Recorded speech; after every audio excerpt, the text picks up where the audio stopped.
Esther, chapter 8. On that day did the king Ahasuerus give the house of Haman the Jews' enemy unto Esther the queen. And Mordecai came before the king, for Esther had told what he was unto her.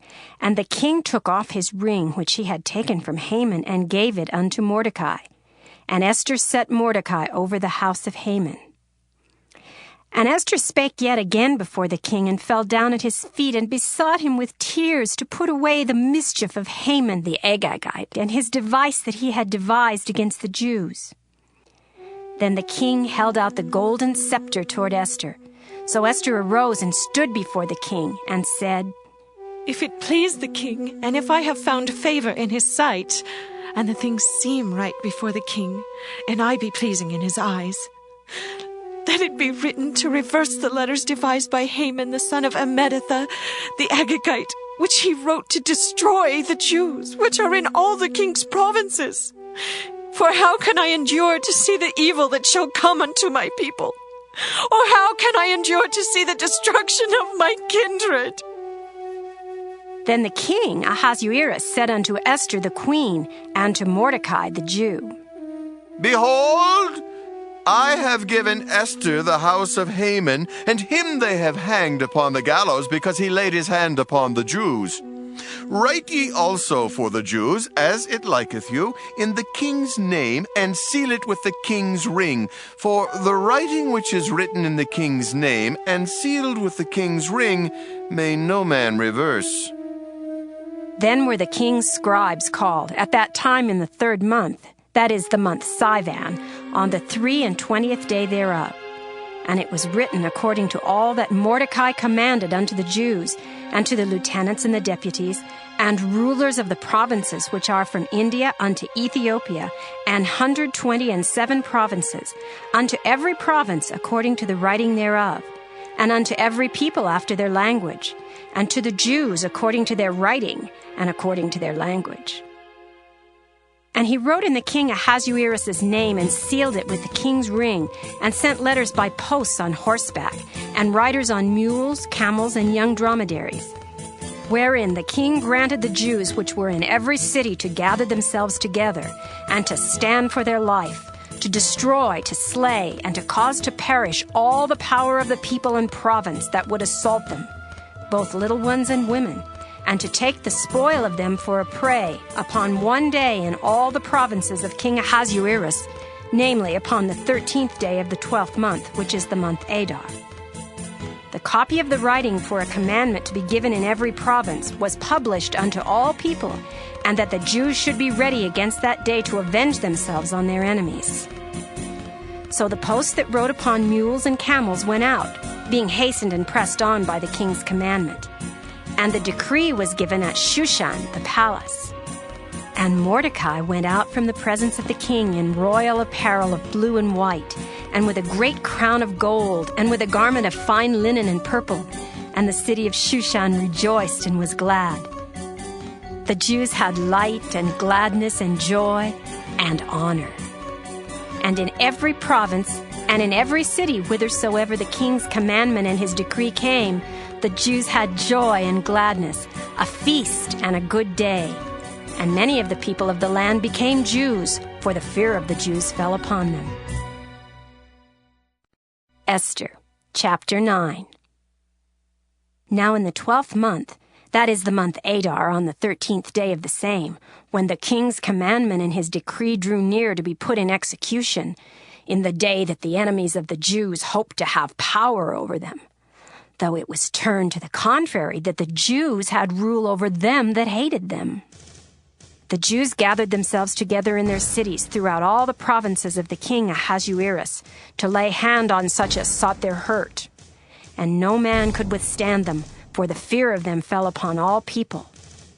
And all the rulers of the provinces, and the lieutenants, and the deputies, and officers of the king helped the Jews, because the fear of Mordecai fell upon them. For Mordecai was great in the king's house, and his fame went out throughout all the provinces, for this man Mordecai waxed greater and greater. Thus the Jews smote all their enemies with the stroke of the sword, and slaughter and destruction, and did what they would unto those that hated them. And in Shushan the palace the Jews slew and destroyed 500 men. And Parshandatha, and Dalphon, and Aspatha, and Poratha, and Adaliah, and Aridatha, and Parmashta, and Arizai, and Aridai, and Vajezatha, the 10 sons of Haman, the son of Hammedatha, the enemy of the Jews, slew they. But on the spoil laid they not their hand. On that day the number of those that were slain in Shushan the palace was brought before the king. And the king said unto Esther the queen, The Jews have slain and destroyed 500 men in Shushan the palace, and the 10 sons of Haman. What have they done in the rest of the king's provinces? Now, what is thy petition, and it shall be granted thee? Or, what is thy request further, and it shall be done? Then said Esther, If it please the king, let it be granted to the Jews which are in Shushan to do tomorrow also according unto this day's decree. And let Haman's 10 sons be hanged upon the gallows. And the king commanded it so to be done. And the decree was given at Shushan, and they hanged Haman's 10 sons. For the Jews that were in Shushan gathered themselves together on the 14th day also of the month Adar, and slew 300 men at Shushan. But on the prey they laid not their hand. But the other Jews that were in the king's provinces gathered themselves together, and stood for their lives, and had rest from their enemies, and slew of their foes 75,000, but they laid not their hands on the prey. On the 13th day of the month Adar, and on the 14th day of the same, rested they, and made it a day of feasting and gladness. But the Jews that were at Shushan assembled together on the 13th day thereof, and on the 14th thereof, and on the 15th day of the same they rested, and made it a day of feasting and gladness. Therefore the Jews of the villages that dwelt in the unwalled towns made the 14th day of the month Adar a day of gladness and feasting, and a good day, and of sending portions one to another. And Mordecai wrote these things, and sent letters unto all the Jews that were in all the provinces of the king Ahasuerus, both nigh and far, to establish this among them. They should keep the 14th day of the month Adar, and the 15th day of the same yearly, as the days wherein the Jews rested from their enemies, and the month which was turned unto them from sorrow to joy, and from mourning into a good day. They should make them days of feasting and joy, and of sending portions one to another, and gifts to the poor.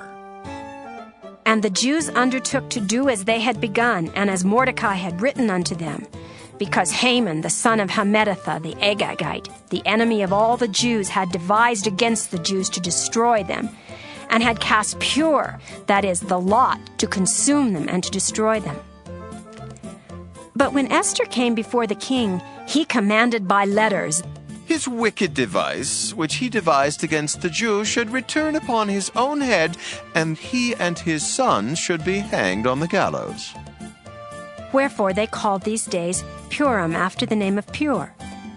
Therefore for all the words of this letter, and of that which they had seen concerning this matter, and which had come unto them, the Jews ordained and took upon them, and upon their seed, and upon all such as joined themselves unto them, so as it should not fail that they would keep these 2 days according to their writing, and according to their appointed time every year, and that these days should be remembered and kept throughout every generation, every family, every province, and every city, and that these days of Purim should not fail from among the Jews, nor the memorial of them perish from their seed.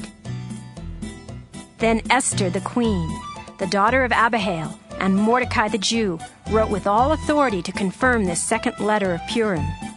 And he sent the letters unto all the Jews to the 127 provinces of the kingdom of Ahasuerus with words of peace and truth, to confirm these days of Purim in their times appointed, according as Mordecai the Jew and Esther the queen had enjoined them, and as they had decreed for themselves and for their seed the matters of the fasting and their cry. And the decree of Esther confirmed these matters of Purim, and it was written in the book. Esther, chapter 10.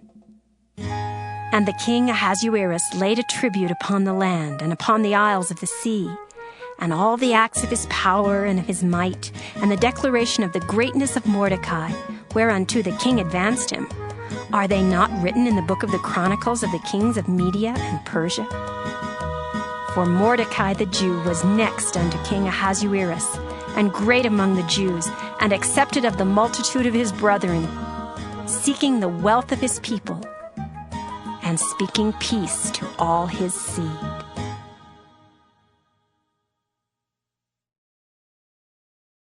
Psalm 57.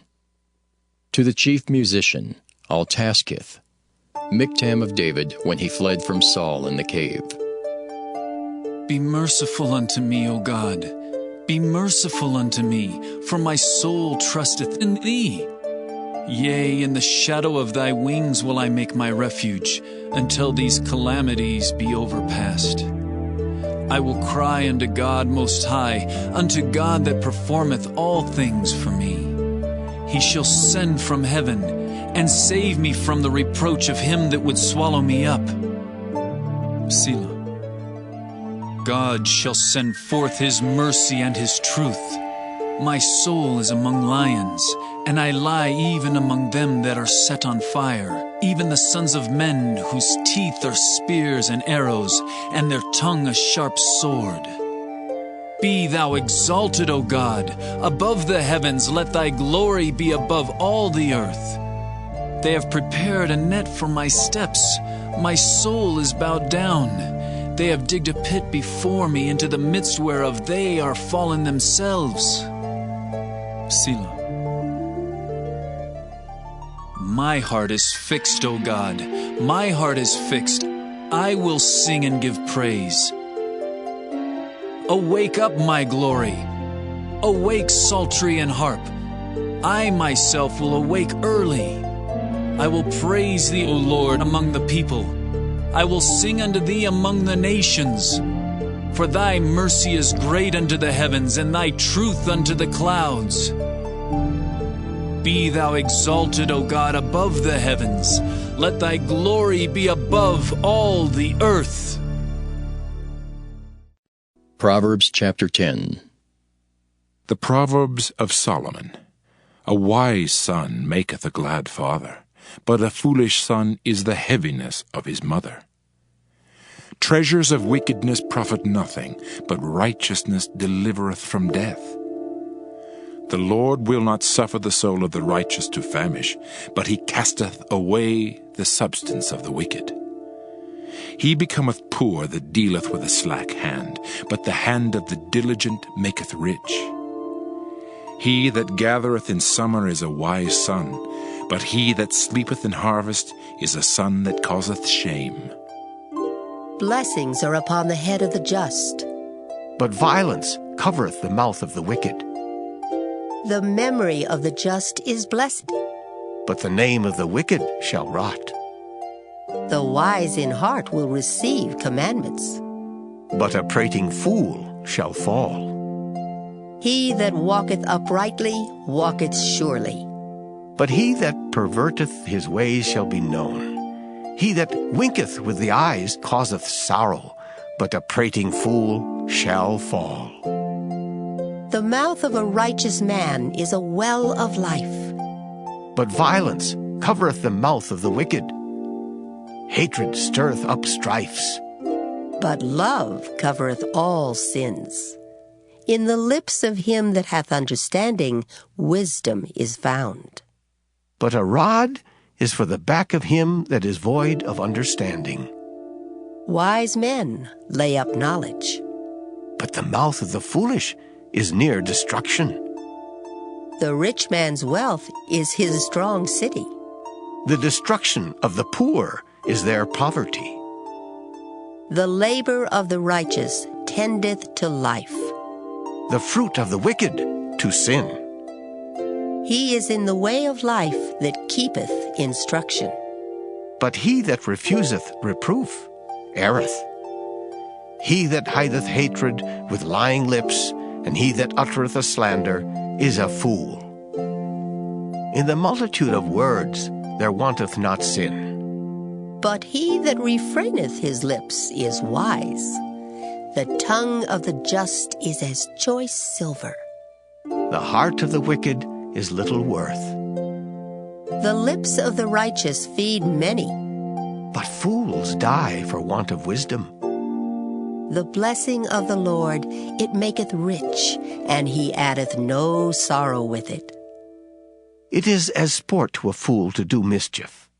But a man of understanding hath wisdom. The fear of the wicked, it shall come upon him. But the desire of the righteous shall be granted. As the whirlwind passeth, so is the wicked no more. But the righteous is an everlasting foundation. As vinegar to the teeth, and as smoke to the eyes, so is the sluggard to them that send him. The fear of the Lord prolongeth days. But the years of the wicked shall be shortened. The hope of the righteous shall be gladness. But the expectation of the wicked shall perish. The way of the Lord is strength to the upright. But destruction shall be to the workers of iniquity. The righteous shall never be removed. But the wicked shall not inhabit the earth. The mouth of the just bringeth forth wisdom. But the froward tongue shall be cut out. The lips of the righteous know what is acceptable. But the mouth of the wicked speaketh frowardness. Mark 4. And again he began to teach by the sea, and a great multitude was gathered to him, so that he got into a boat and sat in it on the sea, and the whole multitude was on the land facing the sea. Then he taught them many things by parables, and said to them in his teaching, Listen! Behold, a sower went out to sow. And it happened, as he sowed, that some seed fell by the wayside, and the birds of the air came and devoured it. Some fell on stony ground, where it did not have much earth. And immediately it sprang up, because it had no depth of earth.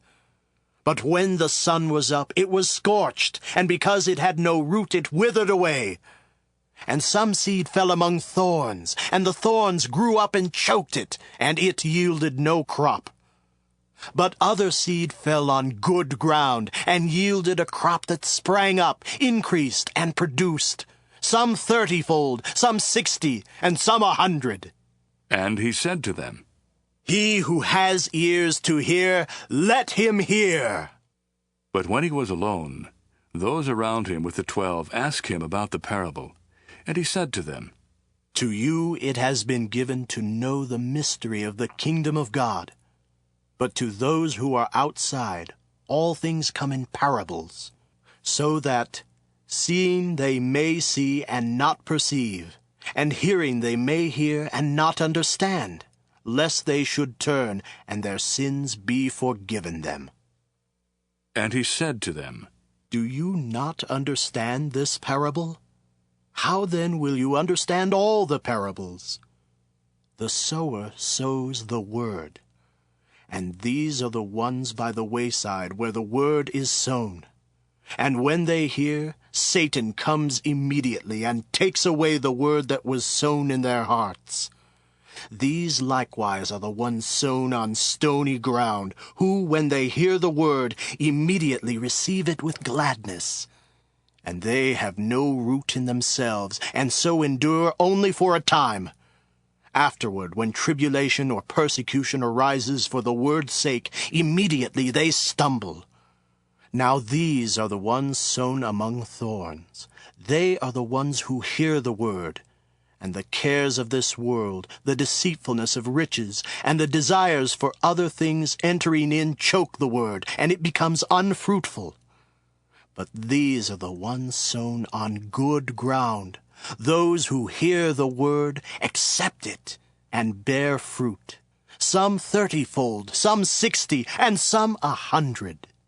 And he said to them, Is a lamp brought to be put under a basket or under a bed? Is it not to be set on a lampstand? For there is nothing hidden which will not be revealed, nor has anything been kept secret, but that it should come to light. If anyone has ears to hear, let him hear. And he said to them, Take heed what you hear. With the same measure you use, it will be measured to you, and to you who hear, more will be given. For whoever has, to him more will be given. But whoever does not have, even what he has will be taken away from him. And he said, The kingdom of God is as if a man should scatter seed on the ground, and should sleep by night and rise by day, and the seed should sprout and grow. He himself does not know how. For the earth yields crops by itself, first the blade, then the head, after that the full grain in the head.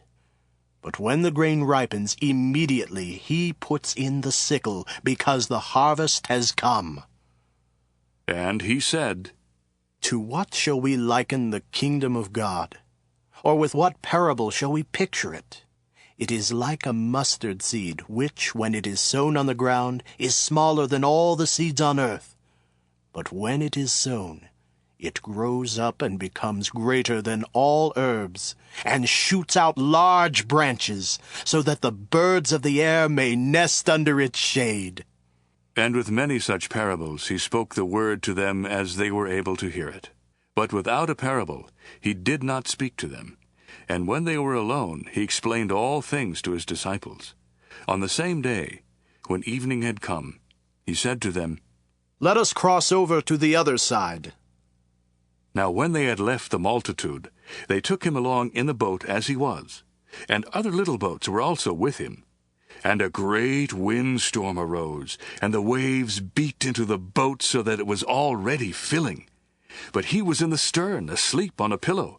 And they awoke him and said to him, Teacher, do you not care that we are perishing? Then he arose and rebuked the wind and said to the sea, Peace, be still. And the wind ceased, and there was a great calm. But he said to them, Why are you so fearful? How is it that you have no faith? And they feared exceedingly, and said to one another, Who can this be, that even the wind and the sea obey him?